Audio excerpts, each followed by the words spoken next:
22,000 বিচার তার, সেটার প্রকৃষ্ট উদাহরণ এবছর পেলাম। আর আমরা মনে করি মমতার বিকল্প মমতাই, মোদির বিকল্প মমতাই, বাংলার বিকল্প মমতাই। অরূপ বিশ্বাস গোহারা হারলো কেন? ও হেরে গেছে বলে চলে যায়নি, ও হাজার হাজার কোটি টাকা বাঁচাতে যাচ্ছে, ও বিজেপিতে গেছে, ওটাও তৃণমূল নয়। ঋতব্রত তৃণমূল হচ্ছে বিজেপির তৃণমূল। আমরা রাজনীতিটা করি মূলত কংগ্রেস ছেড়ে দিয়ে দিদির জন্য আমরা জীবনের শেষ দিন পর্যন্ত আমরা মমতা বন্দ্যোপাধ্যায়ের সঙ্গে থাকবো, আছি এবং ছিলাম। প্রত্যেক বছর শহীদ সমাবেশে আসেন, এই বছর আলাদা ঋতব্রত মন্দিরের তরফ থেকে আলাদা করা হয়েছে আয়োজন, কি বলবেন? দেখুন, ওরা শহীদ তর্পণ তো করছে না, ওরা চুরির মাল ভাগ বাটোয়ারা করার জন্য আলাদা করে একটা অন্ধকার জায়গায় তাবু খাটিয়েছে, এর বাইরে কিছু নয়। ওরা শহীদদের নাম জানে না, শহীদদের বাড়ি কোথায় জানে না, এত বছর শহীদদের পাশে ছিল না। আর ওই নামটা আমি মুখে আনতে চাচ্ছি না যে বারিশপন্থী, সে তো এই শহীদ যখন হয়েছিল তখন তো সে কোথায় ছিল? সে কোনো দক্ষিণপন্থী দলে ছিল না, সে আজকে গদগদ করে হয়ে আজকে শহীদ দিবস পালনে নিয়ে করছে। ওটা জনগণ মানছে না, শহীদ পরিবারও মানছে না। অনেক কষ্ট করে এই জায়গাটা পাওয়া গেছে, হাইকোর্ট লাস্ট পর্যন্ত বলছে 3টে পর্যন্ত সবাই 3,000 লোক সমাবেশ, কি বলবেন এগুলো? বুঝতে পারছেন, সব থেকে যেখানে ভিড় বেশি হবে সেইখানেই ওরা সব থেকে কম জায়গা দিয়েছে। আদালতে যে দিদি প্রথম ক্ষমতায় আসার পরে বলেছিলেন 22,000 বিচার তার, সেটার প্রকৃষ্ট উদাহরণ এবছর পেলাম। যাদের শহীদ তর্পণ করার যোগ্যতাই নেই তাদের সব থেকে বেশি জায়গা দেওয়া হলো, আর যারা এত বছর শহীদদের পাশে ছিল, শহীদ পরিবারদের পাশে ছিল, সেই দিদিকে সব থেকে কম জায়গা দেওয়া হলো। মাথায় দেখতে পাচ্ছি টুপি, এটা দিদির নিজের আঁকা দলের সিম্বল, দিদির ছবি, দিদির অন্তরে শহীদদের নাম আছে, আর দিদির পাশে ছিলাম, আছি, দেখবো, এই কনসেপ্টে কৃষ্ণনগর থেকে।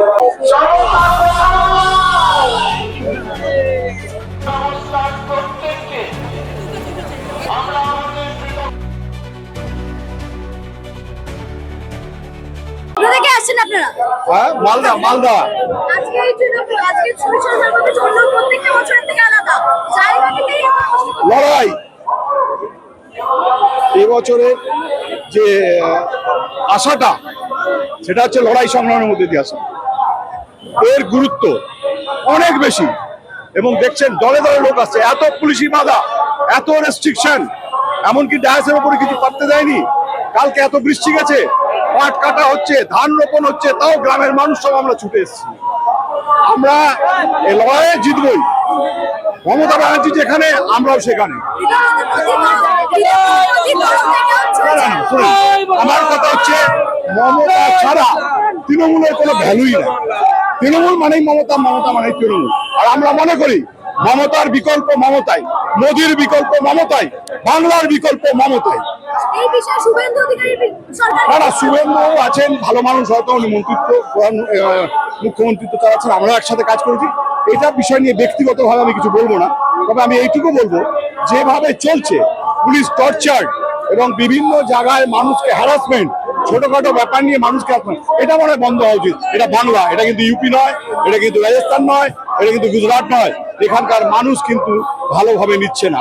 যারা ভোট দিয়েছে, আমরা গ্রামে গঞ্জে থাকি, সাধারণ মানুষের সঙ্গে থাকি, লড়াইয়ের ময়দানে থাকি, আমরা মানুষের পালস বুঝি, আমরা বুঝতে পারছি।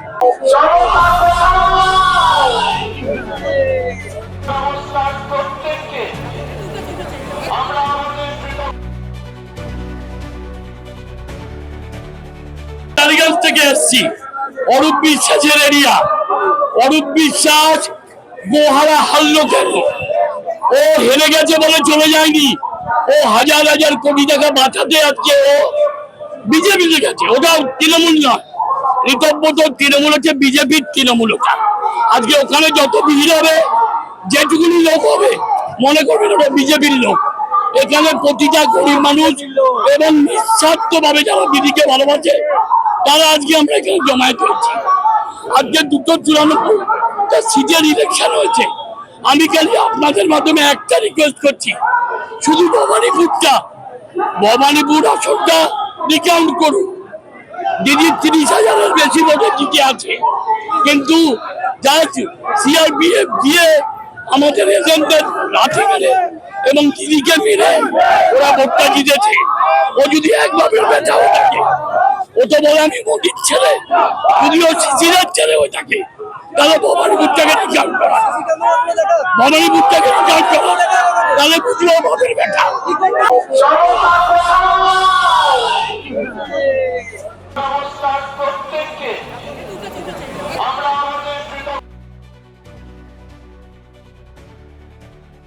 আসেন আপনারা।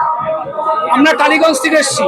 আচ্ছা, প্রত্যেক বছরের থেকে এই আমরা প্রতি বছর 93 সালে, তখন আমার বয়স খুব কম ছিল, ছাত্র রাজনীতি করতাম। এখন আমার বয়স 60+। আমি এখনো এসেছি এবং আমার সঙ্গে যারা আছে এরাও তখন ছোট ছিল, এখন এরা বড় হয়েছে।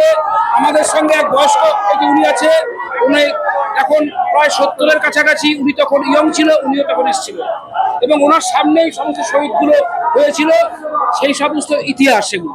এত আইন কানুন করে তারপর আলটিমেটলি গিয়ে এই স্থান পাওয়া, কি মনে হচ্ছে এই 3000 জনের রেস্ট্রিকশন কি এই হবে? এটা মমতা বন্দ্যোপাধ্যায় এমনই একজন ব্যক্তিত্ব, এমন একটি আবেগ, তাকে তার কোনো কর্মীদের ধরে রাখা যাবে না। কর্মীরা আমাদের ভোট পরিচালনা করে, বুথ পাহারা দেয়, ভোটার স্লিপ দেয়, দেওয়াল লেখান করে।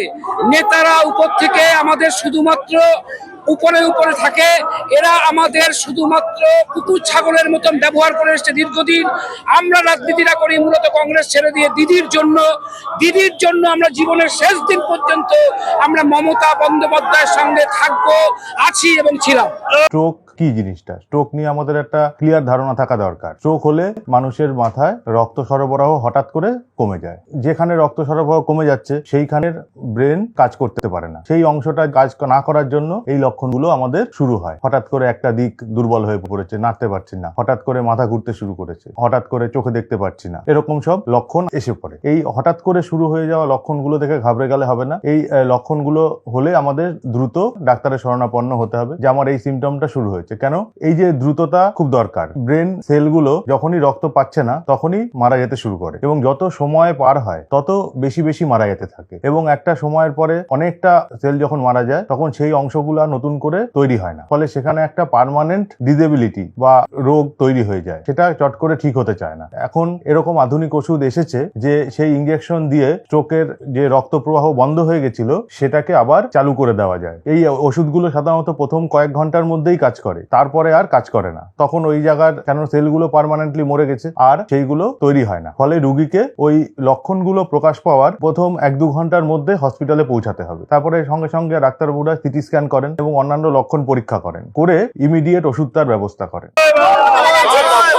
গতকাল রাতে বলা হয়েছে বিজেপি তরফ থেকে হামলা হয়েছে এই জায়গায়, কি বলবেন? যতই হামলা হোক, আমরা তো কালকে রাতের ঘটনাটা আমরা দেখেছি মিডিয়াতে, সোশ্যাল মিডিয়া বিশেষ করে। এখন তো আপনার ডিজিটাল যুগ, আপনারা জানেন যে সোশ্যাল মিডিয়ায় ম্যাক্সিমাম প্রকৃত সংবাদটা দেখানো হয়, তার মধ্যে কিছু কিছু বাকি গদি মিডিয়ার কথা বলছি না। তাতে কালকে সারা রাত ধরে নেত্রী এবং আমাদের যারা দোলা সেন বা কল্যাণ বন্দ্যোপাধ্যায়, তারা যে সারা রাত্রি জেগেছে এবং বিশেষ করে দিদি এই সত্যরুদ্ধ ভদ্রমহিলা যেভাবে সারা রাত জেগে এই সভাটাকে প্রস্তুত করেছে এবং ত্বরান্বিত করবার জন্য তাদের আমাদের গর্বে, আমরা যে দিদির দল করি, আমাদের গর্বে আমাদের বুক ভরে ওঠে। এমন একজন নেত্রী যে কোনো অবস্থাতে দিল্লির কাছে এবং গদ্দারদের কাছে মাথা নত করেনি, করবে না। জয় বাংলা, জয় বাংলা, জয় বাংলা, জয় বাংলা। কংগ্রেস জিন্দাবাদ, কংগ্রেস কর্মীদের লড়াই চলছে, চলবে, চলবে। আনন্দ আর ভালোবাসার দীপ্তিতে গড়া সমুজ্জ্বল পরমা, ঠিক তোমারই মতো। শ্যাম সুন্দর কোম্পানি জুয়েলার্স, আগরতলা, উদয়পুর, ধর্মনগর, কলকাতা।